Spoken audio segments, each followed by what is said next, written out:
خب امروز یه دونه جیب داریم، نشتی روغن داره و خنک کننده روغنش رو عوض کنیم.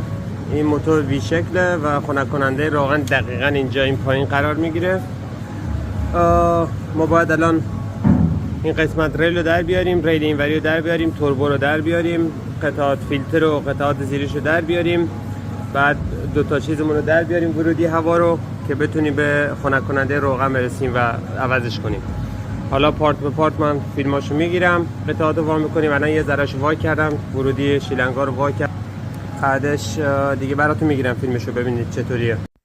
فقط نکته‌ای که باید اضافه کنم اینه که زمانی نشتی روغن رو شما ببینید که وسط گیربکس و موتور قسمت بالای استارت اونجا نشتی داشته باشه، این نشتی یعنی اویل کولر یا همون خنک کننده روغن شما نشتی پیدا کرده. اگه شما اینجا نگاه کنید